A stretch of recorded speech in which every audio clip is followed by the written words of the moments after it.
월마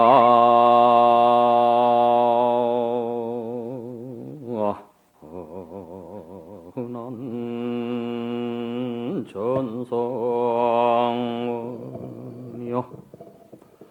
소면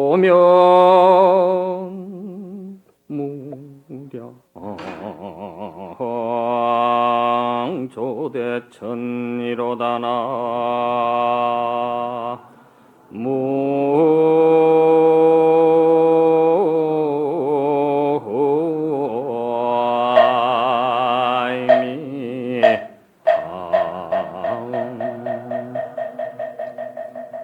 연비 산산 공차경여 고륜 본불락 청천이로다나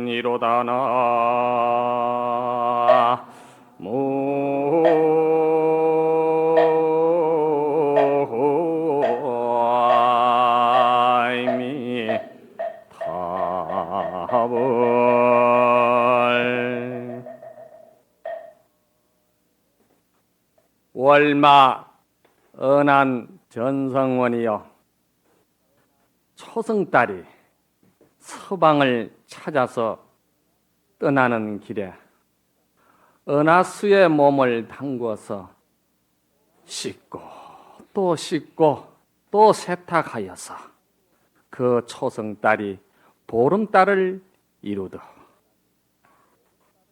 보름달을 이루니 그 빛이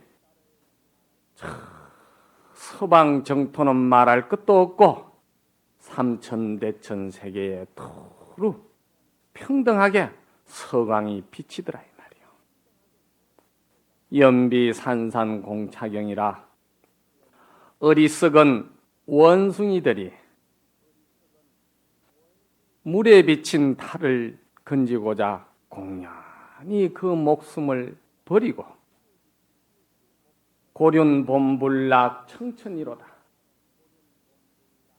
허공의 달은 본래 물에 내려오지 아니했거늘 물에 있는 달이 참달인 줄 알고 원숭이들이 그 달을 건지려고 하는 것이 참으로 어리석다 이 말입니다.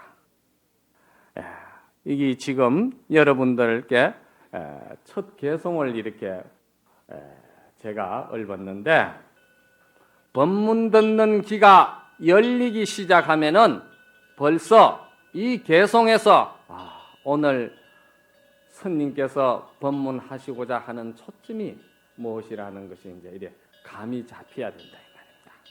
그런데 여기서 감이 잡히지 아니하시면 이제 제가 그것을 하나하나 비유를 들어서 여러분들이 알기 쉽게 풀어나가야 될 이제 문제다. 월마은한 전성은이라 초승달이 말이지 서방을 찾아서 길을 떠나는데 자 여러분들 초승달 잘 아시잖아. 옛날 말에 초3일 초승달을 앉아서 보면은 그 달은 그 집 며느리가 좀 한가하고 서서 보면은 되게 바쁘다는 그 달이 초승달이다 이 말이야.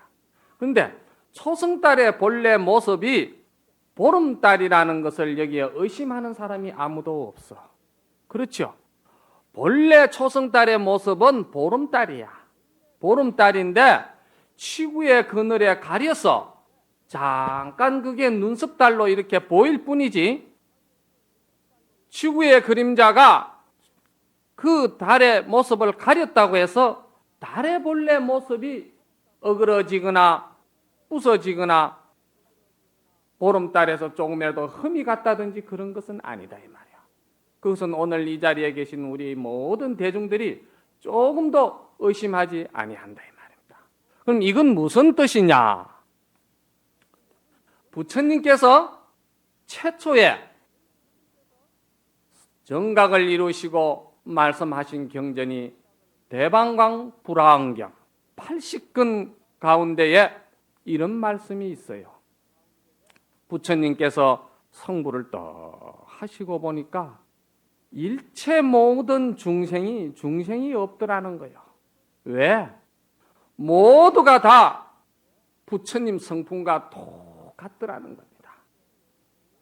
그래서 일체 모든 중생들 마음 자리에 본래 열애의 그 훌륭한 덕성을 모두 다 갖추었구나, 이렇게 말씀을 하신 거예요.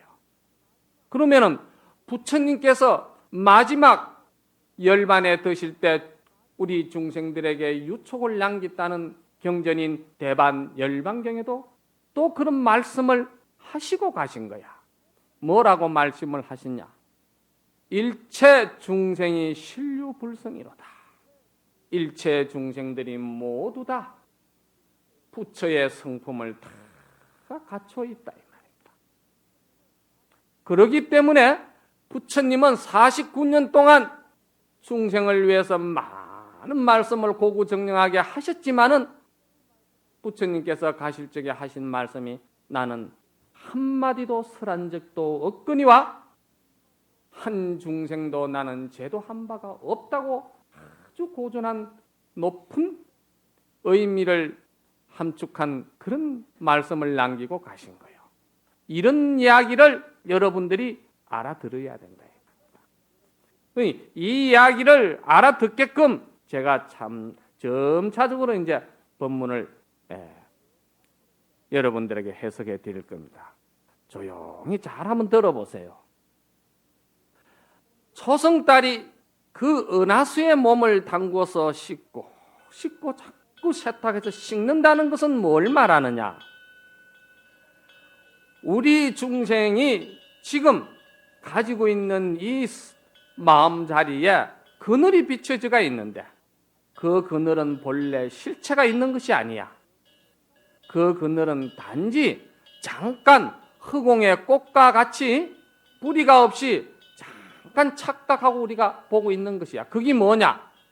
그것이 항상 우리가 소위 말하는 탐진치라든지 탐내고 썩내고 어리석은 마음, 또는 말이지 구체적으로 이야기를 한다면은 항상 자기 마음에다가 모든 사람들이 자기 성품을 좋아해 주기를 바라고 내 성품대로 뜻에 맞춰 주기를 바라고, 그리고 사랑도 받는 것을 좋아하고, 누가 나를 칭찬해 주면은 좋아하고, 나를 헐뜯으면 그는 원수같이 생각하고, 그리고 항상 내 성품의 틀에다가 세상 모든 이치들이 다 맞춰져 가지고 나를 중심으로 해서 모든 것이 다 이루어지게끔 그렇게 받는데 습관이 이미 많이 익숙해져가 있어요.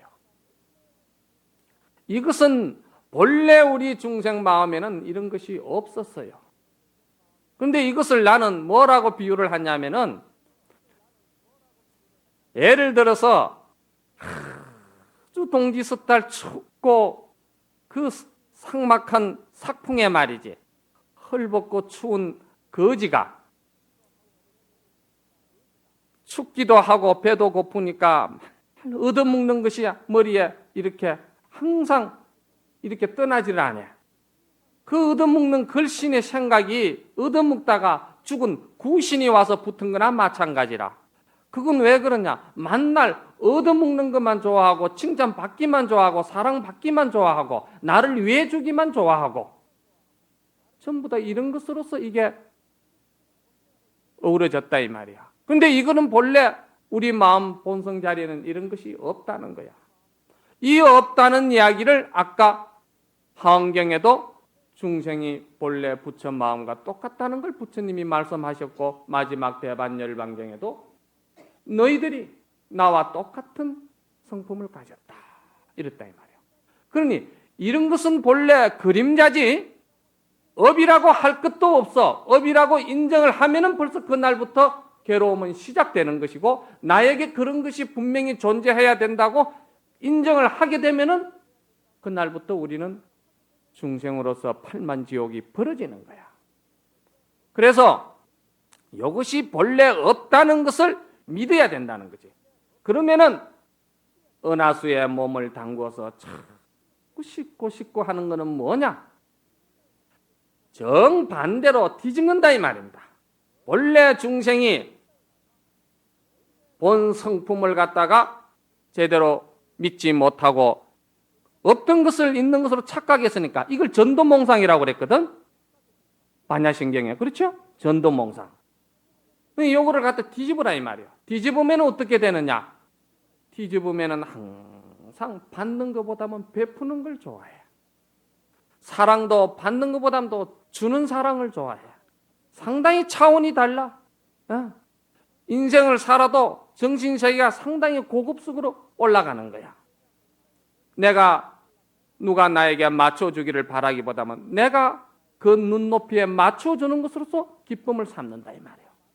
그건 마치 어머니가 자식이 어렵고 고생하는 걸 보면은 그 자식에게 어머니가 도움을 줘서 말이지. 그 도움으로 인해서 자식이 훌륭하고 또 그 자식이 행복해지면은 어머니도 함께 그 자식의 잘난 모습에 함께 기뻐하고 즐거워하는 이런 성품을 바꾸라는 거죠. 이것이 부처님이 가장 중요시하게 말씀했다 이 말입니다. 우리가 종교를 믿는다는 것이 뭐냐? 궁극적으로 무엇을 원하느냐? 인생이 행복하고 즐거운 삶이 되기를 원하는 것이 우리가 신앙을 가지는 궁극적인 목표다 이 말이에요. 그러면은 그러한 목표가 부처님의 법 안에서 우리가 성취해야 될 일인 것 같으면은 우리는 이 자리에서 그것을 한 칼로 그냥 과거의 섭을 몰로 끊어버릴 수 있는 그런 대믿음과 분심이 있어야 된다는 거예요. 이러한 법문을 들으면서도 그래도 스님 저는 내 마음은 아직 중생입니다. 아직도 누굴 보면 미워해야 될 사람이 남아가 있습니다. 그 사람은 좀 미워해야 될 것 같습니다. 그리고 아직은 나는 좀 더 대접을 받아야 되겠습니다. 그리고 모든 사람이 나 위주로 내 틀에다 맞춰주기를 바라는 삶을 좀 살아야 되겠다고 생각하는 사람은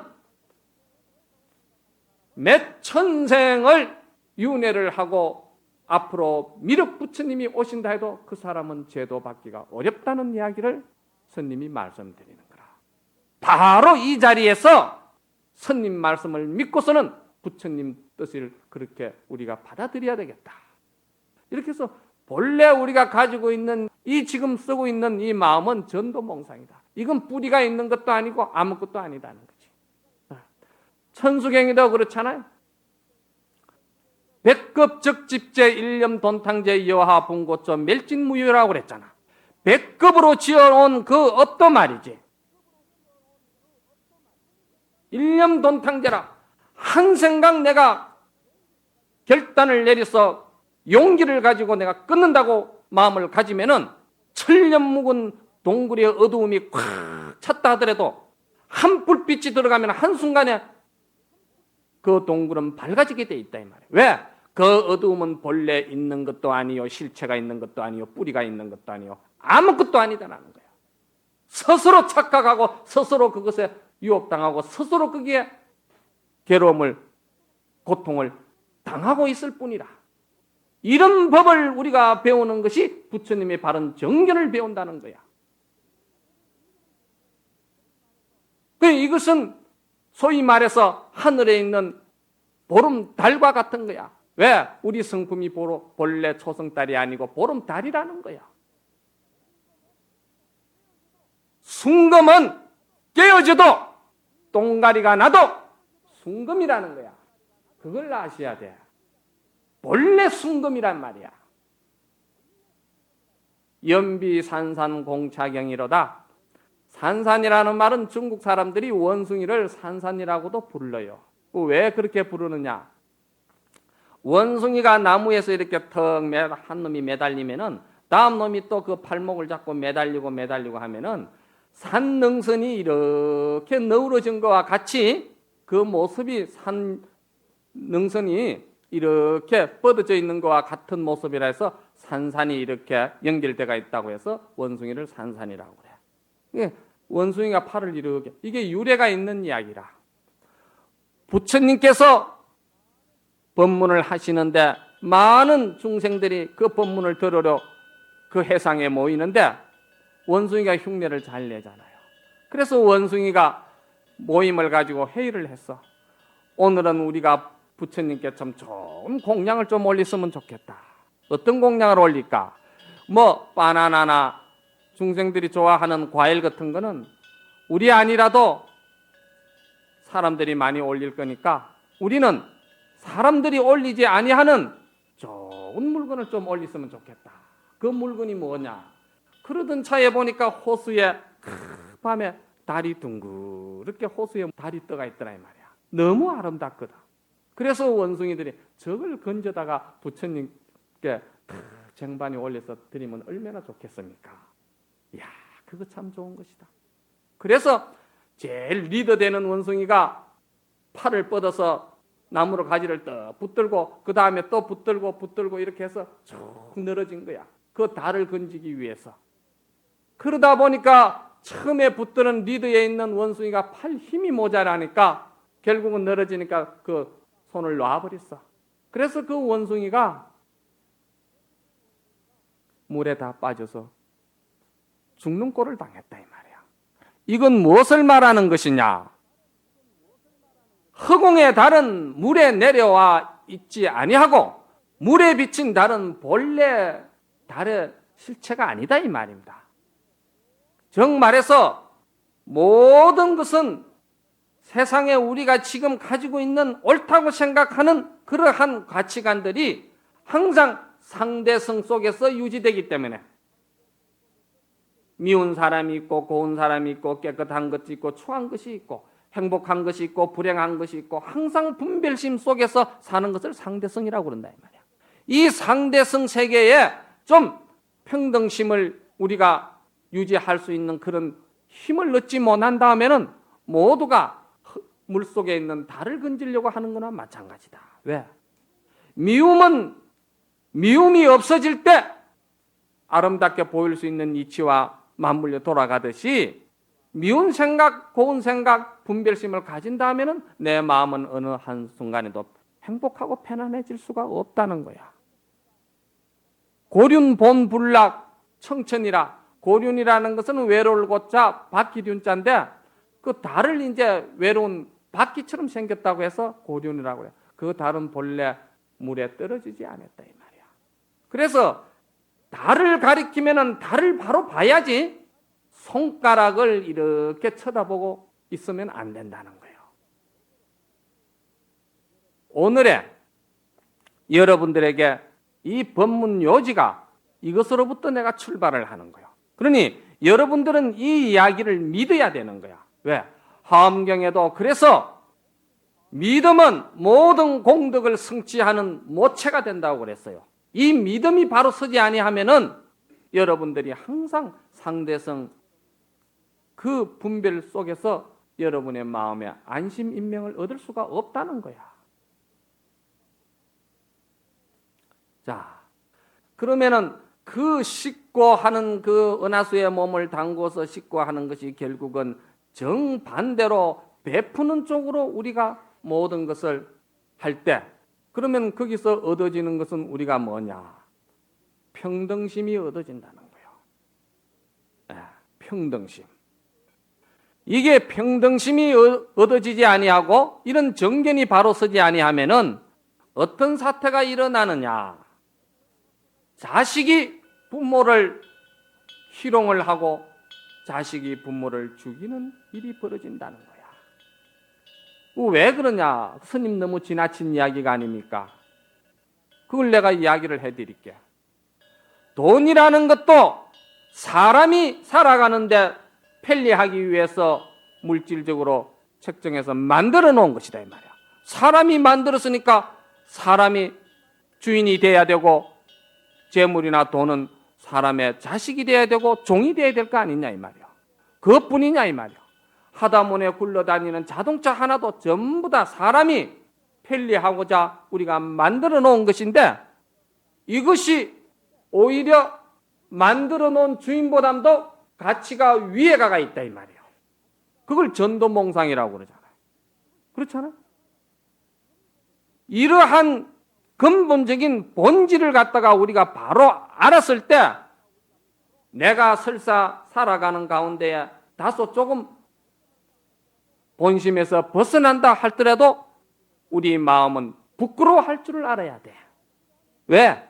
부끄러워할 줄 아는 사람은 반드시 그 사람은 보살의 길을 갈 수가 있고 부처의 열반에 들 수가 있기 때문이야.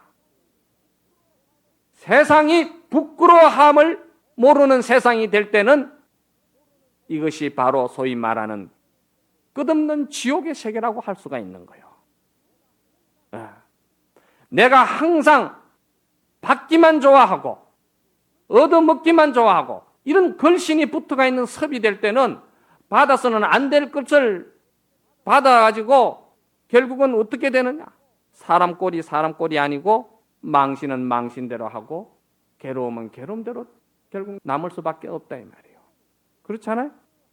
그러니 이러한 정신을 우리가 바로 세울 때 다시 말해서 사회가 민주화가 된다는 거예요. 그렇겠죠? 네. 상당한 선진국의 고급 정신 문화를 가진 국민으로서 긍지를 느낄 수 있는 그런 것이 바로 부처님 불성회복운동, 우리 그걸 믿자는 겁니다.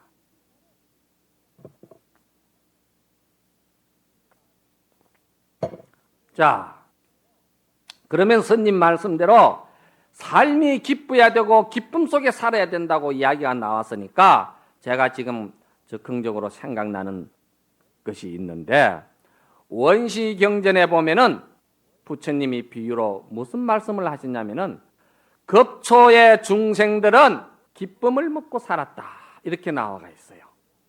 급초의 중생. 급초라고 그러면 우리가 소위 말해서 뭐 최초를 말할 수가 있겠죠. 태초를 말할 수 있겠죠. 그때의 중생들은 기쁨을 먹고 살았다는 거예요. 기쁨은 뭡니까? 정반대에 베푸는 걸 말하는 것이죠. 항상 감사하고 고마워하고 그리고 즐겁고 그 기뻐하는 마음, 베푸는 것, 조건 없이 베푸는 것이 그게 기쁨이거든요. 그래서 급초의 중생들은 기쁨을 먹고 살았는데 그 기쁨을 먹고 사는 중생은 지금과 무엇이 다르냐? 그때의 중생들은 날개가 달렸다는 거예요. 날아다녔다는 거예요. 왜? 기쁨을 먹고 살았기 때문에 몸이 가벼워져서 날아다녔던 거예요. 날아다니고 그때의 중생들은 다른 밖에서 피로해서 빛을 거두어들인 것이 아니고 몸에서 빛이 났다는 거예요. 그래서 중생이 날아다니고 몸에서 빛이 났기 때문에 항상 어디를 가도 대천세계가 서강으로 꽉 빛을 비췄다는 거예요. 그런데 이 중생이 어느 날 날아가다가 땅에서 나는 곡식과 과일을 보고서는 유혹을 느끼고 그것을 보고서는 탐을 내어가지고 그걸 한번 이렇게 걷어 먹어보니까 맛이 또 괜찮더라 이 말이에요. 그래서 그게 이제 생각이 집착이 그 이제 딱 머리를 못 떠나 그 집착이 애착이 간 거야. 그래서 이제 날아다니다 말고서는 기쁨을 먹는 사람이 어느 날 땅에서 나는 곡식과 과일을 먹기 시작했다는 거예요. 그래 먹는데 그것도 이제 조금 먹다 보니까 어떤 현상이 일어나느냐. 이웃지간에 친구지간에도 농사 지을 필요가 없으니까 먹고 싶으면 가서 그냥 따먹으면 되고 먹으면 되니까 쌓아둘 필요가 없는데 어느 날 친구에게 배가 고픈데 우리 저녁 먹으러 가자. 그러니까 그 친구가 하는 이야기가 나는 아침에 가서 좀 먹고 조금 따가지고 싸가 왔더니 저녁에 안 가도 될 것 같아. 그래. 듣고 보니 그것도 좀 괜찮은 것 같거든. 그래서 저녁에 이 사람도 가가지고 먹고서는 나는 그러면 한 3일 거를 따가가자. 이래가지고 3일 거를 갖다 재놓은 거야. 그리고 또 옆에 사람이 보니까 3일 재놓은 걸 보니까 아니, 나는 그러면 한 일주일 거를 갖다 따가 재놓자. 이러면서 뭐가 벌어집니까? 거기 소위 말해서 우리가 말하는 무명이 일어나기 시작한 거예요. 그 무명이 그늘이 우리 성품에 가려지기 시작하는 거예요. 아까 초승달이 그늘이 가렸다고 그랬죠? 본래 있는 것은 아닌데 그게 내 섭으로 인해서 욕심으로 인해서 가리는 거야. 그러다 보니까 어떤 현상이 일어나느냐? 몸이 무거워지기 시작하는 거야. 탐욕이 붙기 시작하면은 그 에너지가 탁해지기 시작하면은 몸이 무거워지는 거예요. 병도 생기는 거예요. 알겠습니까? 그러니까 날 수가 없어. 날 수가 없으니까 날개가 점차적으로 없어질 수밖에 없다 이 말이야. 날개가 없어지고로서 끝나느냐? 우리 몸에서 항상 서광이 비치던 그러한 훌륭한 그 광명이 없어지기 시작하는 거예요. 그래서 날개도 없어지고 광명도 없어지고 이렇게 우리는 오늘날 이 중생으로 우리가 본래 이 모습으로 지금 왔다 이 말입니다. 그러니 이 모습이 지금 여러분들이 믿어서는 안 된다는 거예요. 이거는 허상이라는 거예요. 이건 스스로가 이것은 지옥을 만들고 있는 것뿐이야. 아무것도 아니야. 이거는 믿어서는 안 된다는 거야. 자, 그러면은 본래의 우리 기쁨을 먹고 그렇게 우리 몸에서 아름다운 광명이 나고 또 모든 탐진치를 벗어날 수 있는 그런 그 아름다운 우리의 본성의 고향을 돌아가려면은 어떻게 해야 되느냐?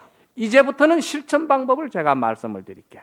자, 본래 본성 자리는 그렇게 아름답고 부족함이 없고 원만하고 부처님과 똑같은 자리라고 말씀을 드리는데, 그러면 그러한 세계에 들어가려면 우리가 첫째 마음가짐을 무엇을 먼저 가져야 되겠느냐 이 말이야. 선인 선과하고 악인 악과하고 삼세윤회를 믿어야 된다는 거예요. 선인 선과요 악인 악과라. 여러분들 많이 들어보셨잖아. 착한 사람은 반드시 착한 과보를 받아야 되는 것이고 악한 사람은 반드시 악한 과보를 받아야 된다. 그 선과 악의 과보는 삼생을 윤회하면서 이루어진다는 것을 여러분들이 믿어야 된다는 거야. 그러면은 선과 악이라는 용어가 나왔는데 그 용어에 대해서 먼저 정의를 해드려야 될 것 같아. 선이 그러면 어떤 것을 선이라고 할 수가 있느냐? 선이라고 말할 때는 첫째, 자기 자신에게도 이익이 되는 일이지만도 나에게 이익이 되는 것이 내가 처해져 있는 공동체나 사회의 전반적인 모든 사람에게도 이익이 될 수 있는 성질을 우리는 선한 행위라고 정의를 내릴 수가 있어요. 그렇겠죠? 그리고 악이라는 것은 내가 처해져 있는 이 지금 삶 속에서 나 자신만 이익되게 원하는 것이고 타인에게는 어떤 영향이 미치든 어떤 괴로움이 미치든 불편함이 미치든 상관하지 않고 자기 이익만 추구하는 것을 우리는 악이라고 할 수 있다. 그렇겠죠?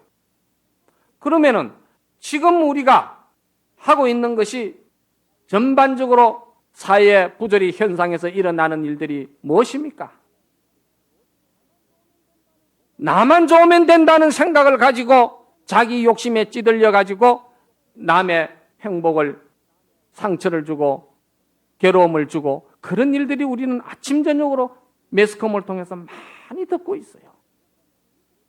이것은 교육 가지고도 어렵고 신앙과 종교적인 심성 정화로 인해서만이 이것이 근본적으로 해결이 될 수 있는 국민 정서라고 생각해야 된다 이 말이에요.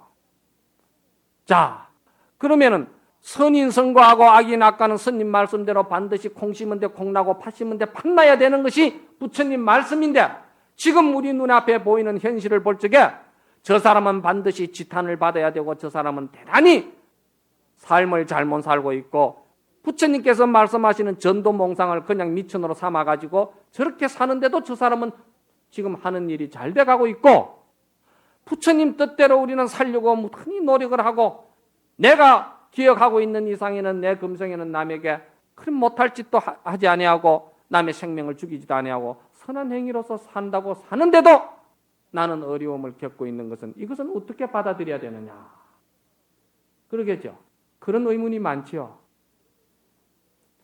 이것은 여러분들이 아직 무명의 그 그림자에서 벗어나지 못하고 지혜가 부족해서 그렇지, 조금만 여러분들이 평등성을 조금 성품을 가지기 시작하면은, 지혜가 밝아지기 시작하면은 이것을 해결할 수가 있어요. 의문이 풀린다 이 말입니다. 무엇으로서 풀리냐? 삼세가 윤회한다는 걸 믿게가 된다는 거예요. 왜? 금생에 내가 이러한 모양을 가지고 이런 삶을 가진다고, 이런 생명을 가진 것은 반드시 전생에 인이 있기 때문에 금생에 내가 존재한다는 걸 믿어야 되고, 금생에 내가 이렇게 산다는 것은 다음 생에 내가 나의 모습이라고 여러분들이 봐야 된다는 거예요.